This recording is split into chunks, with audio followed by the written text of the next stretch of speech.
This is the voice of Bold Business Radio. I am your host, Jess Dewell. You are listening to High Business Performance. You are in the right place for conversations about current problems and needs that we as leaders face today. And it's through our conversations on the voice of Bold Business Radio that we may help each other and continue this conversation. You may continue in a couple of ways. Subscribe to our program on your preferred listening platform, YouTube, Facebook, the Facebook page, iHeartRadio, iTunes, and a whole bunch of others. You can also use hashtag VBBRadio. You can also send an email to radio@reddirection.com. This is how we are going to keep this conversation going, and whichever way you choose to interact with us, wherever you leave us comments, we want to include them about the programs. And when we talk about business performance, there's so many different ways we can go. A lot of times it comes down to numbers, or it comes down to meeting those numbers. This conversation may take a twist based off of the way it has been set up. Russel Dennis focuses on nonprofit difference makers. He provides easy access to understand and implement tools that get results. These are tools and these are results that move the organization in the direction you wish to go. We'll be back right after this. Welcome to the Voice of Bold Business, the show that provides everything smart leaders need to evaluate situations, build relationships, and create solutions. Jessica Dewell candidly talks about the skills necessary to build tenacity and do more with less. And now, here's Jessica. One of the things that came up when we talked earlier this week, Russ, was collaboration. And I know you love collaboration. And I thought that this was going to be the most perfect place to start. So in your world and in your, I'm going to say, the way that you think, how do you think about collaboration? The power of collaboration comes from people who have a mindset of getting something that's bigger than themselves done. This is assuming that people are energetically in a place where they're not focused on their own needs, but they are focused on the needs of the cause or the organization or the people that they're serving, and they want to be a part of something bigger. And it's just collaboration to me is essentially being able to work together and being willing to do whatever it takes to work together to solve a larger goal or to achieve a larger goal or to solve a problem of some sort. Collaboration implies certain things. And I'm going to say kind of like a mastermind implies certain things. And in fact, I was in a meeting yesterday and it became apparently obvious to me that the person that was facilitating was relying on the wisdom of the people around them without enough wisdom or direction or where they wanted to take the conversation themselves. Now, we do the exact opposite on the Voice of Bold Business Radio. You do the exact opposite on your nonprofit exchange. And that is, there's always an underlying thread. There's something that is going to carry us forward. So is collaboration really just a collection of people that come to work together on a common project? Or is there somebody that actually carries the space for collaboration?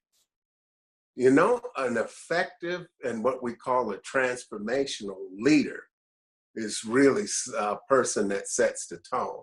And what a transformational leader does is create a safe space for people to be who they are and to set a tone of civility, a tone of respect for one another, and an openness to be transparent and to be vulnerable, so that we can look at everybody's point of view at the table. And that's not hard. Sometimes people disagree, and I think we're seeing a lot of disagreement in our society everywhere, when it comes to a lot of things.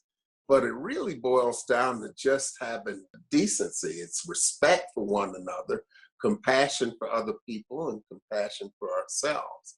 And that has to be sort of a starting point, creating that safe space.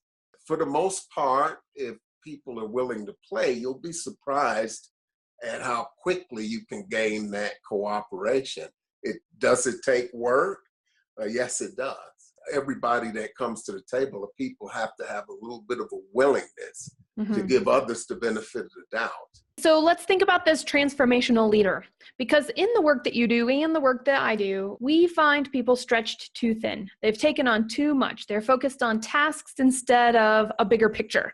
And then they get tired and all kinds of other stuff start to happen. But anyway, that's the breakdown. So if we're thinking about transformational leadership, then what I hear you saying is one of the skills of being a transformational leader is that there's a space that's created that people are willing to play in.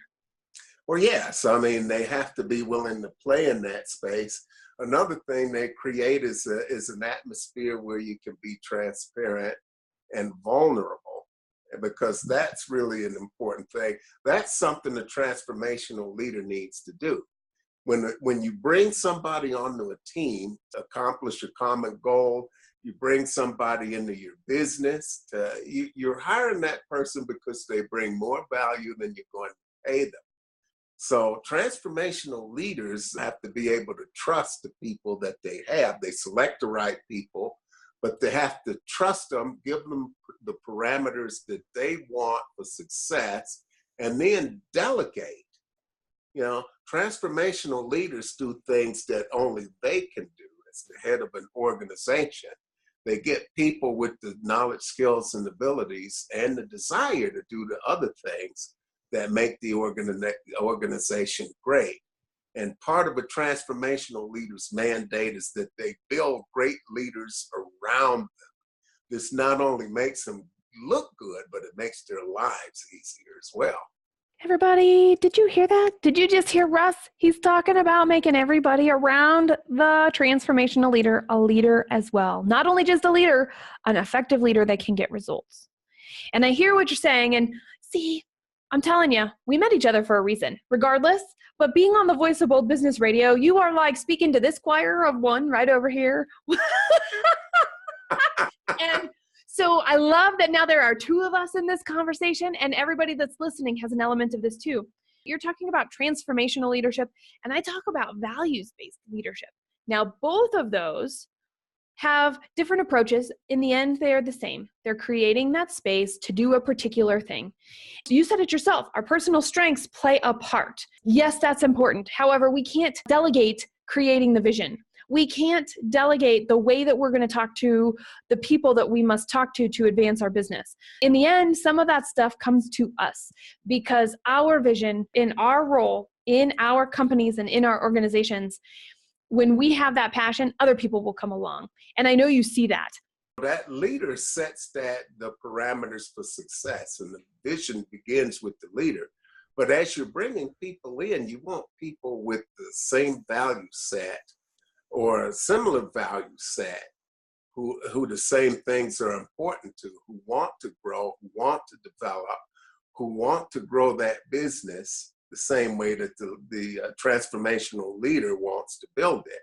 But you set those parameters for success, and there's no wavering in that standard. You set a high standard to get the job done and to provide the maximum service to the people that you're serving. You set that target. This is what has to take place. Now, how you get there is where you leverage the talent of the people that you bring on board or the people that you hire. They've got those skills. You said, this is what I want done. Be creative in how you do it, because the leader doesn't have all of the answers, but the leader sets the standard. So this is where people get a chance to shine and reach their own internal goals while feeding the goals of the business or the organization. They use their talent and skill to get to those things. And then the other thing the transformational leader does is not only setting that standard, but making sure that each and every member of that team has the tools they need to reach that goal that they've set. I like how you switched from leadership to leader in your explanation and in our conversation, because leadership can be one. Leading is other people are following us and we have some additional responsibility. And there are things that we like to do in the role that we're in, and there are things that we don't like to do. Leading requires the embracing of ambiguity, that we don't always know what's going on, and no matter how far and wide we look, we're never going to have the best data possible. But we have enough data, we have enough information to be able to figure out the next step, right? Sometimes our problem solving, Russ, in my mind, is just figuring out what's the next step of the problem that we're facing. Yeah, it boils down to a quote that I just heard from a very good friend just a couple of days ago. You know, successful people take imperfect action, and losers are constantly working on the plan. They never get anything done. And there has to be a comfort level with ambiguity, because so few things are certain when we're dealing with very real problems in society, because I work closely with nonprofits. When we're dealing with very sensitive human issues and people that are in a lot of need, it takes a lot of resources, a lot of creativity. There's some major hurdles to clear. There are no certainties, but we have to be adaptable and flexible in order to adapt the conditions to change. Everybody faces that. There's a natural human resistance to change. Yeah. And that's the thing that we have to overcome, no matter what it is that we're doing, especially when it comes to the bigger vision. And I kind of look at it like this: what and why are my job, and how is none of my business. We get other people in there and we get that figured out. I think you make such a good point. We get in our own way a lot of the time. We can only scale so much. So when you're working with organizations and you see there's a problem and they've brought you in, what's one of the first things that you do to figure out exactly where the leader that you're working with is at? We talked a little bit about having a quiet space and really taking time to reflect. And I think one of the most critical things that somebody can do is ask themselves, how do I talk to myself? Do I say things to myself that I'd be ready to punch somebody else's lights out for if they said the same things to me? We all have confidence spots. We don't always recognize our own superpowers. And so those are things that we have to sort of identify. What are our superpowers? And it's just, what would you love? What is the thing that you really love? And I don't know if a lot of people ask themselves that question, because I've approached people and asked them, what is it that you love? What would be the ultimate goal for you to accomplish? And let's take out any potential barriers. We're not talking about how. What would it look like if it was exactly the way that you want it? And it's challenging folks to look at dreaming big and taking a big picture view. In my work, I try to find out what people would love. And then I ask other members on the key team, the leadership, not just the head of the organization, but other people on the leadership team, like the board. And then what I do is I put some questions in front of them about, what is the goal of your organization? What does it look like? How do you see it? What is its purpose? And then once I've collected all that information from them individually, I'll look at it collectively. It's stunning how many mismatches you can find, or things, a lot of things are the same. And I'm not saying that everybody has to agree on everything, but in general, if you're kind of pulling in different directions, it shows up in your results. It does show up in the results. And even taking it one step further, it illuminates what we say we do versus the unwritten agreements that actually dictate what we do. When something is going wrong, the first thing I do, I don't go, what did I actually do? Did I contribute? My first question, did I contribute to this situation? Not what did I do to make the situation happen? Did I contribute? And when I can actually answer that question, I understand my responsibility and my role. I mean, if I'm in a conversation with you and all of a sudden we're fighting, of course I did something. There's only two of us, right? And so if I can't even own that, oh man, I'm in an argument. How did I get in an argument? Or, oh man, this meeting with my boss is not going the way that I thought it was going to be. And if we can't take responsibility in just a one-to-one situation, we know that's the first place to start. Oh, this situation went south. I feel bad about this situation. It did not turn out the way that I want. Holy cow, I just feel like I got whacked in the head with a rogue baseball, right? Whatever the case may be, then it's like, okay, so what is my part? What is my part? That's a question I can always ask. And I ask, okay, so what was your part? And that, kind of like what you were saying, they don't know what they love. Do you know what you love? I want to know. Do you know what you love? I love helping people and being paid well to do it, among other things. Yeah. But I like making a positive difference in the lives of other people. Yeah, I was an orphan. I grew up an orphan, great foster family, but I spent a lot of time in the group home, and I spent a lot of time working for a Native American tribal community. There's nothing worse than seeing good people who don't have the dignity of being able to meet their own basic needs when they want to. That's what for-purpose enterprises, which we typically call nonprofits, maybe we need new language around that. But people, they want to be able to function at a high level. They don't want a handout. They want to function at a high level. And that's what a lot of people we serve in our society do. One thing that's been on my radar lately is homelessness. And there are a lot of assumptions about homeless people that are just outright wrong. The idea that people want to be in these spaces is just crazy, because that is not the case.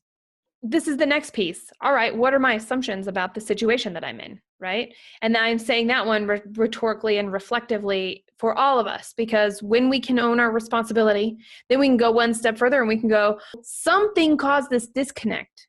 Let's start with, maybe it was an assumption. Was it my assumption? Was it their assumption? I know there are lots of phrases around the word assumption, aren't there? Yet, we all do it. Our brain is wired to shortcut for efficiency. So we all are making guesses. And it's interesting. Okay, we're going to totally stop right here. What's the difference between a guess and an assumption?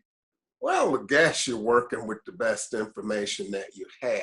An assumption is coming to a place where you're sure that you know that certain conditions exist. But you have to test that. You can't assume anything. That's the third agreement of the 5 agreements that Don Miguel Ruiz came up with. Don't make assumptions. We set ourselves up thinking that everybody's on the same page. And each one of us has a slightly different lens on what the truth of the situation looks like. The key is to be open and flexible, and to have compassion for ourselves and for other people. When we look at responsibility, and the reason I think a lot, in my case, I'll speak for myself, taking some personal responsibility for things that happened in the past. Part of that is to make a judgment about myself.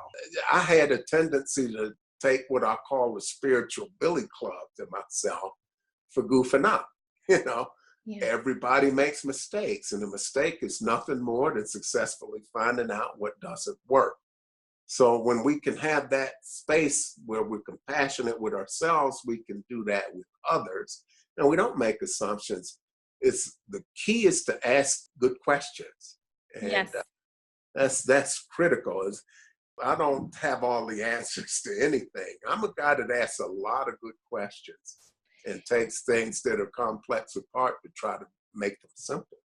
Which, by the way, means you'll probably hear me and Russ talk. And if you could be a fly on the wall when we do talk, we don't stop. It's really hard for us to stop, because all we're doing is pondering and questioning and looking at the answers that we know and asking more questions and talking more.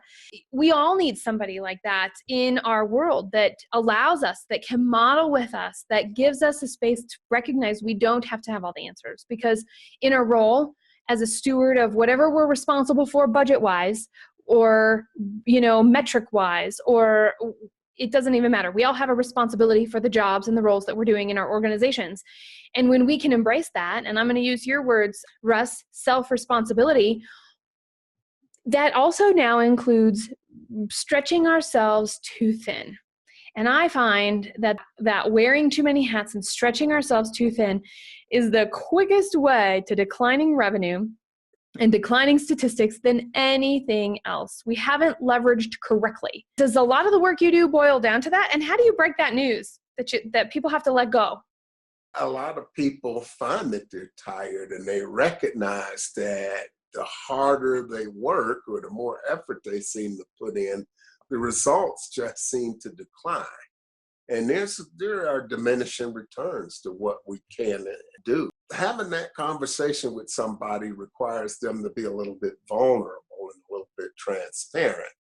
And then we can unpack what it is they're doing. Mm-hmm. They tell me about some of these activities, and they don't necessarily spend all of their time working to their, what I call their wheelhouse, working to their strengths. And those are the things that each and every one of us should endeavor to do. Is if you got a strong area, work to that. Increase your strengths instead of focusing on all your weaknesses. You find this is where collaboration comes in, because you have those conversations about who wants to do what they have the capability to do, and what's important to them. And you can find champions throughout an organization to take on tasks that they're best at. When everybody's working to their strengths as a unit, it all flows a little bit more smoothly. But it's taken time to recognize what those things are. The first thing that you really have to do is recognize that you've taken on too much. And there's a piece of us that doesn't want to necessarily, we don't want to be told that there's something wrong with us, even when we know that we're sort of clawing. In order for me or anyone to get anywhere that they haven't been, I have to do things I haven't done before to get results that I've never had. I fall into the trap of getting stretched too thin because my work style and my motivation and my energy actually comes from taking action. So sometimes I must go through all of the sticky notes on my desk to be able to get creative about a project that I have coming up to put together for a client, okay, for example. Or I get stuck in the desire to plan ahead somewhere, right? Like schedule out 8 Voice of Bold Business radio shows instead of doing the work that's right in front of me to better our company or somebody else's company that we've been contracted with. And I'm using this as an example because I use action as the catalyst. And knowing I use action as the catalyst, when I get tired and overwhelmed, it makes total and complete sense because I've created all these tasks that nobody else can do yet because we haven't figured out where they fit in. More importantly, I started to realize, I think this is a piece of a spaghetti, or if you're, depending on your age, spaghetti that you're thrown against the wall and it's stuck, and now what?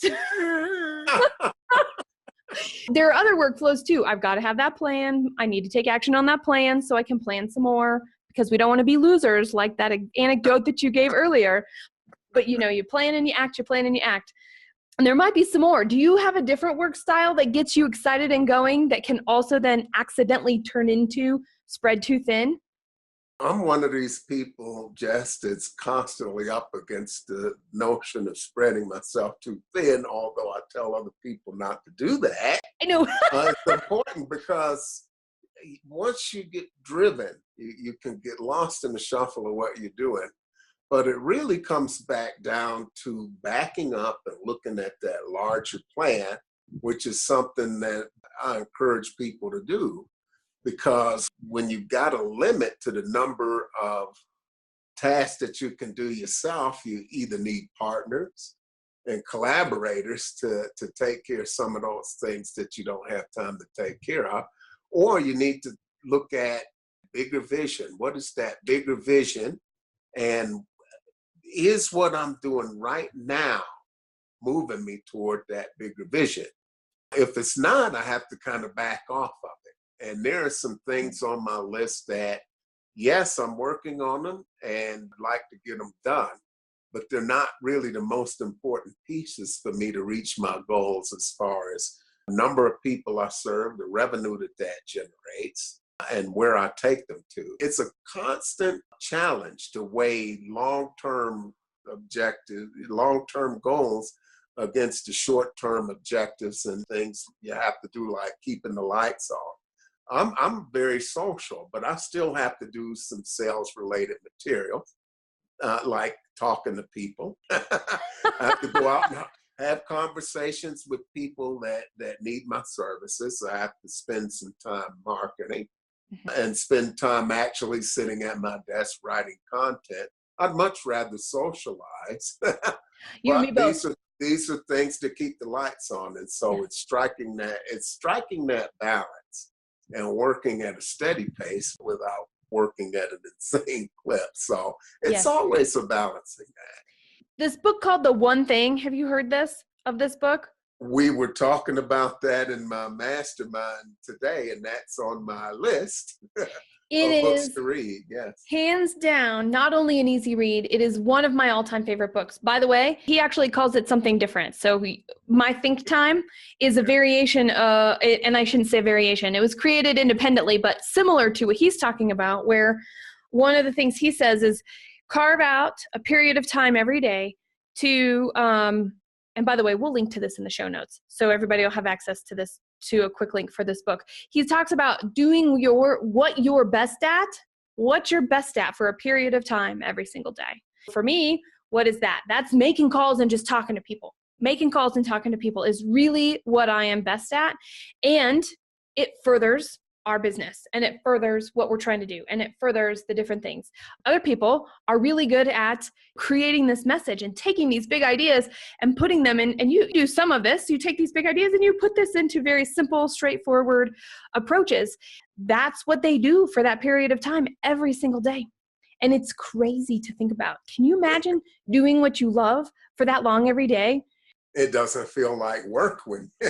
Well, and I'm thinking, how am I going to get everything else done if I take that time? So you're right. It doesn't feel like work. And there's that doubt. And by the way, that's all this is doubt about nothing else will fit in. So it's mindset, isn't it? We're talking around this concept of mindset. You were talking earlier how what we say matters. And I think it comes right back down here. We must make our own priorities to do our work in our role in this situation the best possible. And it comes down to priorities. And if we don't choose, we don't go anywhere. Yeah. And, in addition to that choice, it's really, and the mindset piece is really having a clear vision.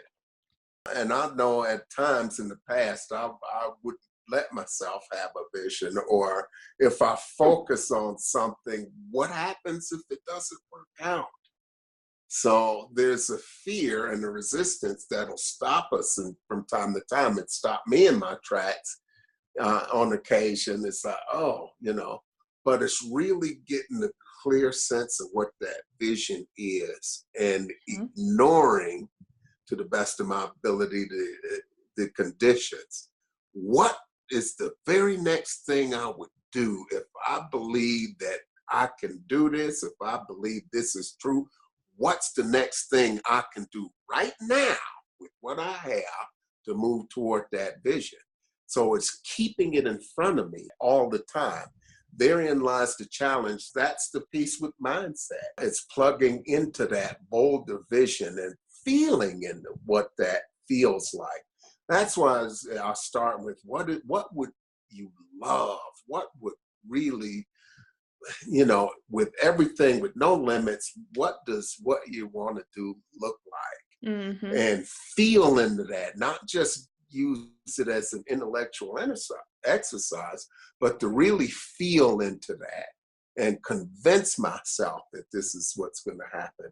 And use language, not just with myself, but with other people that supports that and feeds that. And we really, this is what I love about mastermind groups, because we slip in the language from time to time that doesn't serve us. So it's pointing toward that big vision, getting the support of like-minded people. That's why I think collaboration in that sense is so important with people that want to grow. And by the way, if I'm in the room and I'm the smartest guy in the room, I run like hell to look for another room. Yes. I'm not in the right place. I hear that, man. Whoo, I hear that. I'm all about the learning piece and what can we do and how can we show up. And all of the different aspects of that come down to the fact that we're talking about high business performance today on the Voice of Bold Business Radio. And with us is our special guest, Russel Dennis. I mean, we've been talking about these great things, and we're going to stick with mindset a little bit longer just because we tend to hear it. We tend to go, yeah, I get it. And then we tend not to do anything with it. When you're in a high functioning mastermind group, like what it sounds like you experience, Russ, is that we have the potential to do a whole bunch of different things. And sometimes maybe we don't need a mastermind. And maybe I'm going to just put this right out there. When you said the word mastermind, I cringed a little. For no other reason than it's easy to get burned at a mastermind. You join one that you think has like-minded people, and then all of a sudden you end up being the smartest person in the room, which means there's something in the process of the filtration of not getting to the right place. The good experiences with masterminding that I have had so far outweigh that. What do? And by the way, I'm turning this into an example for our program here. I go, okay, so now I know what I'm looking for. I know what didn't work for me. I know what didn't work for me. And then of course, after a couple times, it's like, so what am I doing wrong in the mastermind to not get something from it? Because anytime you put people together, there's an idea that we could learn from. So there's a self-reflection piece that goes into it as well. And then it's, okay, so how do I look for this? How do I filter this? How do I choose this to ensure it lines up with my priorities for me, my priorities for how I lead, my priorities for the vision that I've set, not only for me, but as the steward of this organization. And so we do have to put ourselves at the center. I mean, we're talking about mindset and leadership and transformational leadership, and it always starts from, we can't pass the buck, can we? Well, we certainly can't. And one of the things about these different groups is finding people that are getting results that I want to get for myself. And those are people that I mastermind with. The other element is that there's an accountability. Yes. The funny thing about me that and I thought it was just me for a long time, but human beings in general, we will make commitments to other people that we won't make to ourselves. Right? It's true. We're very shy about that. And so it's this place where we hold ourselves up. We have to make that, I have to make that decision that serving others is really important. But there's what I call a spiritual law. It's the law of circulation. And the law of circulation means that I have to let other people serve me. In addition, if I'm just running around trying to give, and not allowing anybody to help me, this is selfish on my part because I'm not giving other people an opportunity to shine and to be a service, and we're communal like that. So it's human nature for us to sort of be a service. And I know a lot of people will hear that and cringe, and they'll look around and they'll think there's no evidence of that. But there's a lot of evidence in that. And one example I want to give you is, let's take something like an earthquake or a hurricane. Mm-hmm. You know, people in the community have different and opposing views. But when some type of disaster happens, it's amazing how people come together. You hear all sorts of stories of heroism and you know, people just coming together, people chipping in and bringing things, leaving their homes and going to these areas to volunteer. That's the true nature of human beings. Yes. But why does it take a catastrophe to get us there? It doesn't necessarily have to, but it's just, let's look at that and look at our connectedness and understand that there's this idea of separation is something that we feed. It's not necessarily the case. So when we create that space where we can have some compassion for ourselves and look at the fact that when people do things, it doesn't necessarily have anything to do with me. Because I can take things personally, especially when I'm in a traffic jam trying to get home from a Boulder meetup back to Aurora. And people are doing wacky things on 36. Yes. I love the concept of sharing ideas and exchanging. And sometimes that looks like a mastermind, and sometimes that looks like an advisory board, and sometimes that looks like an informal board, or just a group of peers that have decided to show up together for a common goal. And part of that is what you were talking about, accountability. And so I'm changing my mind about masterminds slowly as I find the good ones. And as I figure out there's a skill of, here's what's actually being done. Here's how you bring in the experience of everybody in the room, and everybody goes away better. So the facilitator is as important as the people in the room, even though the focus is always on the people in the room. And as leaders, we could take that idea And we can do that in our business, because one of the things I hear, oh, I'm a working manager, and I don't have time to develop my people because I have so much work to do. Mm-hmm. And that goes back to our conversation a little bit, circling back to that, we're wearing too many hats. Well, where did you come up with the idea that you're supposed to be a working manager 100% of the time? I mean, honestly, where did that happen? By the way, I'm a recovering one of those. So I totally speak lovingly to my past self and everybody else right now, is making not only the time to think, the time to do what we do well, and the time to be with our people, to get to know them, right, Russ? The more we know each other, the better we can connect with each other. Well, it's about connections. And, we've got the Nonprofit Exchange airs every Tuesday at 2 p.m. Eastern. And you can find that at thenonprofitexchange.org. We've got a guest coming on from Australia who has created a game called Conversations. And it's designed to help us talk to each other. And we did a demo of that, and I'll have to get you that podcast link, and we got the video. But we took 10 minutes, 15 minutes to demonstrate how the game works, and it's really remarkable. And learning how to talk to each other is the next thing that comes after learning how to talk to ourselves. Yeah. So it's really important to really hold a good space for ourselves and for each other. But the thing that I find when I'm working with organizations, I operate from a business model. It's really 7 words. It boils down to, you are more than meets the eye. That's the attitude I walk into an organization with. And most of you folks that are out there in that space trying to make a difference for other people have a lot more genius than you give yourselves credit for. You've got superpowers that you don't even know are there.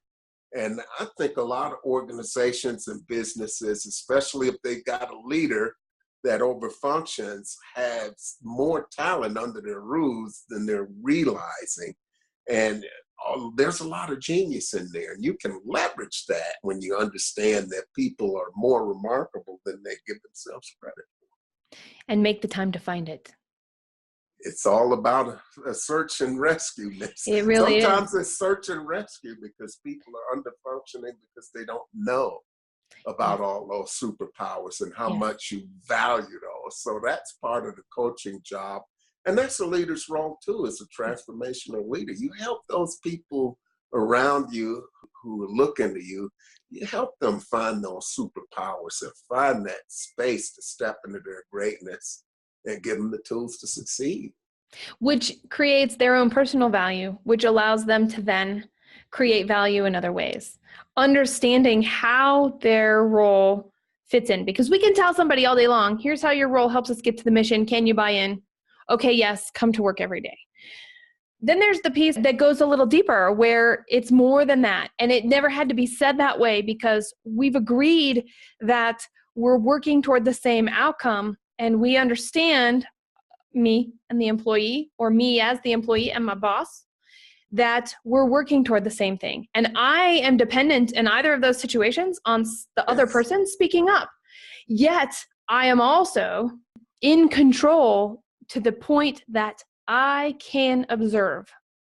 And when I use observation, by the way, this is like, in my opinion, the most critical, overlooked skill, and it's in everything else. Observe. What do I see? What do I feel? What do I hear? How does it sound? What have the results been from this in the past? And this is a type of analysis. And when we build that up and we're doing that, we get to model it to other people. And I love the fact that we can consider, I'm using the word love a lot today. We must have to weave in this concept of love, Russ. I'm just going to call it out. The fact that everybody has something to give. We all have a love that we're working toward or for. One of the important things that we can do is if somebody's making a difference, and this works at home, it works in the workplace, if somebody's making a positive difference, it's something that they're doing, take time to stop and thank them for that. Yeah. Thank them for what they're doing, and take time to tell them how something they've done really means a lot to advancing the whole mission. It's always keeping everybody connected to that larger vision.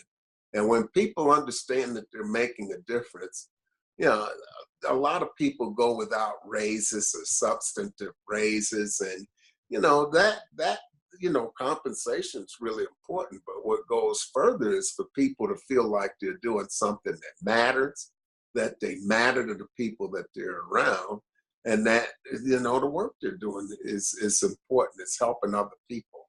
So it's important to tell people that their lives matter, their work matters, and that you appreciate them. And that's a big first step in opening the dialogue, allowing somebody else to recognize they're seen and they're needed and they're heard, which makes me think about the concept of living our organizational values, the things that we are important for. And what I heard you just say, and maybe I'm taking it one step further and implying a few things, so no problem there, just know you might have to add and correct. And that is that what you demonstrated, you talking to people, having gratitude, saying thank you for the things that you like because they're in line with what the organization is doing, because the people that are choosing to work here have chosen to work here. You're building in that compassion and respect. And it's also modeling the values and allowing shared meaning. This is how we work together here to come through. That is such a key piece in the work. And we both do it for different groups, don't we, Russ? It's such an important piece. And I have to remember to do that even with strangers at the grocery store, or I'm in the library, or I'm standing in line waiting to get my ticket to go to some check in for a personal development program. Opening with a question is amazing. And more than how are you today? What do you hope to get from today? And that right there will tell me a lot. And then I'll be like, oh, is that really? Oh, I think the same. Is that really what I think? I'm not sure. But you'd be amazed that you can find somebody, you walk past somebody that's dust mopping a floor in a Walmart or a supermarket, and you look at them with a big smile and say, thank you for making my experience here better. And they break out into a grin. Sometimes they look at me like I've got an extra head sticking out of my shoulder. Did he really say that? What just happened? Yeah. It takes so little effort to give somebody a smile or to thank them or to address them by their names. It's like they're shocked. Even though the name is right there on the chest, they're shocked when somebody calls them by their name. And, that doesn't make any sense to me. But it's really just having that high regard and just being pleasant. The simplest things can go a long way toward making somebody else's day just that little bit better. And when you get those smiles in return, it improves the quality of your day. And the more of this type of stuff you give out, the more that you get back. It's vibrating at a different frequency. And if you can capture that and make that a part of your culture and your workplace, you're on to something there. You're going to be able to get more things done. And it starts inside. If you're going to be a good collaborative partner, you have to have all of these things in practice within your own organization. It starts with self, and then it fans out to people around you. Then you're ready to collaborate with other organizations. So it's contagious. Did you hear it, everybody? We're not self-centered. We're not thinking about just ourselves. However, it starts with us. And by the way, it ends with us too, doesn't it? So that's enough about me. What do you think about me? Exactly. Oh, and it's really interesting because in our culture, we have that dichotomy. And so I'm glad we can laugh about it right here. It's, oh no, I'm not going to take responsibility for what I'm not going to take responsibility for. But when we don't do that, we also lack confidence to make the decisions that need to be made in the moment, to be the person that everybody looks up to. Because the person who can make a decision, whether it's a good decision or not, doesn't matter. The person who makes the decision has more clout than a lot of other people. And so to really get good and have confidence in what is the question to ask? What's the problem we're trying to solve? How does this decision that we are facing allow us to move forward? And by the way, sometimes forward, is the way back. That's a quote now from my favorite movie. I didn't know it was coming out of me until I was halfway out. It's a David Bowie movie called The Labyrinth. It's one of my favorite movies. And if you I can't quote it, but I can say the whole thing. If you sit me down in front of it, I can probably tell you the whole movie line by line, but I can't bring it up without that. Do you have a movie like that you're like, I love it and I know all the words? Oh, well, yeah, there might be a few of those. I'm a little bit, I love movies. Yeah.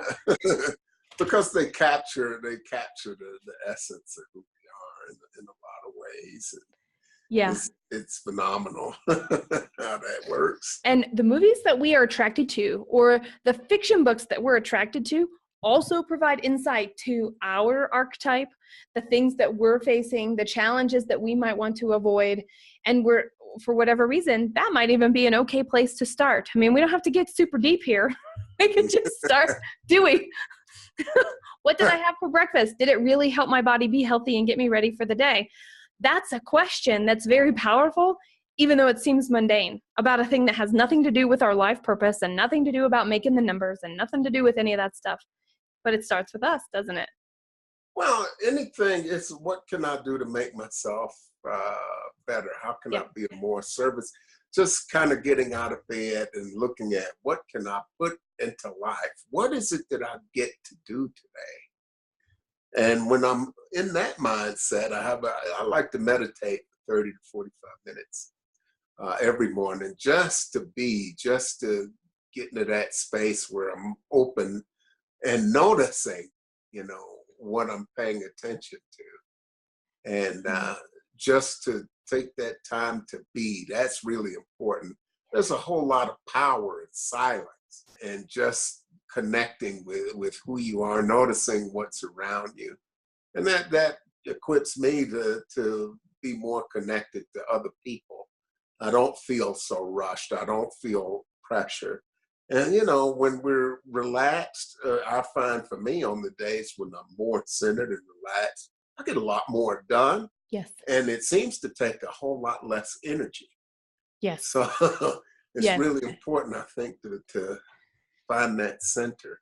Whether it's taking time to meditate, whether it's taking time to eat your vegetables, which, by the way, that's something that I'm working on right now, is eating my vegetables. So, I mean, might as well bring it up. It's a small change, and there was resistance there. When I started meditating, there was resistance. When I was like, you know what, I need to make a change. And so that thing about breakfast, it never occurred to me. I was skipping breakfast, and then I was too busy by lunchtime to actually want to eat because I had too much going on. And then I was eating one gigantic meal. Well, it was working okay, but there were side effects that I didn't like. I was tired. I was grouchy. I wasn't as effective. And so I really sat down, and somebody sat down with me and said, so what do you eat for breakfast? And I'm like, what's that? I barely eat lunch. So the small change was eating breakfast, lunch, and dinner. No snacks, but having a breakfast, a lunch, and a dinner. And I feel better. I sleep better. I am more creative, and I'm much more efficient by stopping to eat. Isn't that an amazing thing? And so again, we're not talking about like revolutionary stuff here, but the small changes that we make in our life, when we can stick with them, make much more space. Even though they take different time or more time, they create space in other ways. Well, that's, it's really funny because this whole notion of meditation, and it goes back to something that I heard, a few years ago. It's really important, the quote goes, to meditate for 30 minutes a day. Unless you're really busy, then you need an hour. And it's just these things that I can do to take care of myself. And what I've learned for myself is if I'm not on the being physically, there's no way I'm going to have a metaphysical or open outlook on anything. When I'm not with it physically, it's just I can't keep it together emotionally or spiritually. Or not, you can't be very enlightened when your stomach is growling. Right. So it's just these little things. And for me, what I've done with vegetables, you know, I like fruit. And I've got a Vitamix, which is wonderful. My favorite tool in the whole world. Oh, it's my favorite kitchen gadget. And I can put fruit and vegetables in there and make myself a nice shake or oatmeal and dates. You know, just you get all your vegetable servings with one shake. How many vegetable servings do you think we should eat in a day? Now I'm curious. We're going to just totally. Well, you know, those are some pretty big servings because I've got containers. Some are 40 ounces and some are half gallon. I know, so, right? You know, I'm putting clean filtered water in there, but I'm mixing fruit in with vegetables. So now I have 3 or 4 vegetables and 1 fruit in there. And I mean, that's that's a lot of servings by itself. But, it is. You know, super food vegetables. And I put stuff like kale and broccoli and dandelion greens and chard in there. And those have high concentrations of nutrients. So if I eat a salad, I put a lot of raw onions on it because raw onions have more vitamin C than oranges. Yes. But if you cook it out, you know, so you can have these drinks and they're really satisfying and they fill you up and it's something you can take with you. So I can be walking around with one of these half-gallon deals all day long and I'm just, I'm drinking my vegetables. I like to drink my vegetables too. And I love my Vitamix as well. And I use whatever's around. When we have beets, which is my favorite vegetable, I get the ones with the greens on top because they're amazing in a smoothie. They work great when you mix them. My goal is 5 cups of vegetables a day. Yeah. That's my first goal. 5 is really good. If I get more than 5, I'm feeling like I'm high in the sky. There are a couple. My ultimate goal, like my hit it out of the park, what I'd like to see myself doing in about a year is 9 cups of vegetables a day. Oh, you can do that. You've got that Vitamix. It's a great tool to do it. You can get a lot of it. I know, and powdered vegetables. Okay, so you still get the nutrients, you still get the fiber, but it's been all dried out and ground down. So I get a whole lot of vegetables from throwing in those powdered vegetables into the whole thing. By the way, my smoothies or my drinks have to be, they have to have a decent taste. They don't have to be sweet, but they have to be a decent taste, right? So pomegranate seeds, cherry juice, blueberries to go with all those vegetables. We need variety. We want to have that smoothie again tomorrow. And, you know, the right fruits are important because my favorite too are strawberries and pineapple. But the pineapple has an awful lot of sugar. So, I mean, berries like blackberries and strawberries, Yeah. But raspberries, blackberries, blueberries are really good. They have a lot of antioxidants in there. They do. And so now we've swung around to how to Isn't this, I was just going to tie it back. The tie back is we're talking about high functioning teams, and the best way you're getting that we both are aware and use the fact that nutrients matter for high performance. And it's one aspect of like a whole bunch. But again, we're not talking about numbers. We're not talking about making the numbers. We're not talking about sales quotas. All those are the results of the other work we've been talking about today. And that's the piece that I would like to make sure that we take away is, yes, it's important. It's how we measure. It's how we talk to each other and make sure we're on the same page. But it's not the driver. It's the result. The result, the outcome is money. The outcome is profit. The outcome is more donors than we could ever expect. The outcome is more customers than we ever thought possible, isn't it? We all have to be at our best and keep our eye on that larger vision. And how can I make that larger vision come true? I have to be healthy. I have to get enough sleep. I have to move around. And I mean, we don't have to spend 6 hours in the gym every day. It could be something as simple. And a lot of days I kill 2 birds with 1 stone. I'll get up before the sun comes up. I have a little route around the neighborhood that I walk. It's about 2.5 miles. And I walk and meditate at the same time. There are a lot of really great audios that for walking meditation. And so I can meditate, notice what's around me, the wildlife. It's nice and quiet if it's early enough, but usually there's traffic by 5. There are cars going up and down the road, but there are plenty of townhomes back here. I live close to a golf course. So there's a lot of stuff right off the main road, and that's the lion's share of the path that I walk. It's nice and quiet, and I get to just sort of take in everything around me, and that's how I sort of center myself. So I'm meditating, walking at the same time, move a little bit, drink lots of water, stay hydrated. And just by taking care of myself, I'm in a better spot to be able to serve others. So it starts with self. And I think that we treat people the way we treat ourselves.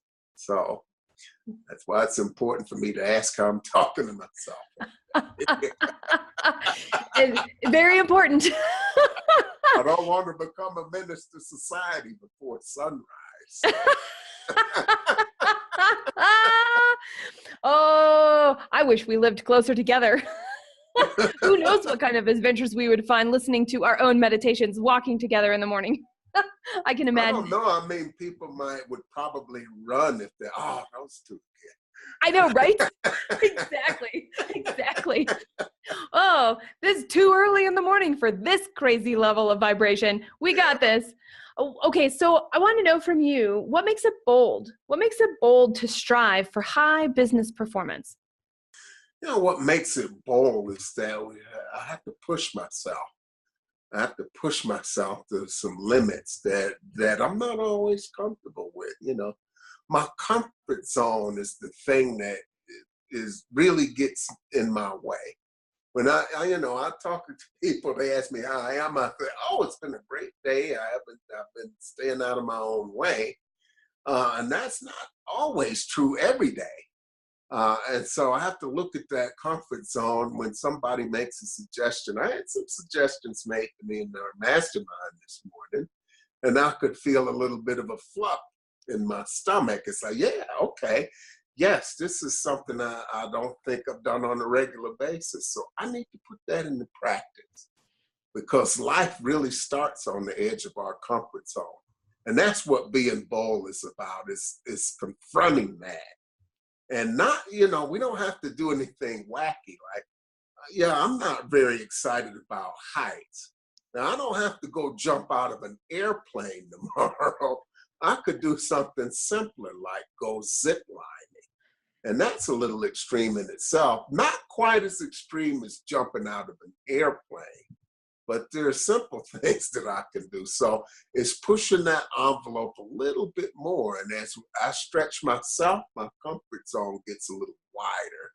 And so to me, that's what being bold is about, is confronting that comfort zone and finding good accountability partners. And they're going to help you through that. They're going to help push you to be better than you've ever been if you're around the right people. And those are the types of people I like to be around. And that's how I ended up on this podcast. In the end, high business performance comes down to connection. The entire conversation was woven around the fact that it starts with us, it starts with us in a very non-selfish, non-judgmental way. Because until we put a stake in the ground, until we decide to look at what we're doing, until we decide we know where we stand so that we can allow others to rally around us where they stand and all move together, we will not have the results that we want. Russ Dennis and I were having this fabulous conversation about so many things, including vegetables, amongst other things. And we want to make sure that we're not stretched too thin, that we're taking the time. This counterintuitive doing less is actually doing more. So take time to consider that, and we want you to find all the program notes at voiceofboldbusiness.com/P165. That's voiceofboldbusiness.com/P165. It's you, and it's everybody else listening to this program, including myself and everybody that comes on to the Voice of Bold Business Radio. We're creating the dialogue of what it means to be an effective leader today. An effective leader today. That's the conversation, because it's changing. It's changing faster than we ever thought possible. And while fundamental principles of business may stay the same, and while fundamental principles of leadership may stay the same, the challenges we face are similar to other challenges that we faced in a new world with a new technology, in where we're more dependent on other people and have even less control than we ever thought possible. Share with us your thoughts, your experiences, your story. and tell us what you are doing to invest in ways to achieve high business performance. Subscribe at thevoiceofboldbusiness.com and get more information, program notes, and past episodes. Bold leaders approach each situation and focus on action to achieve a higher level of leadership. Jessica Dewell, your business advocate, is the host of the Voice of Bold Business Radio. Thank you for joining us.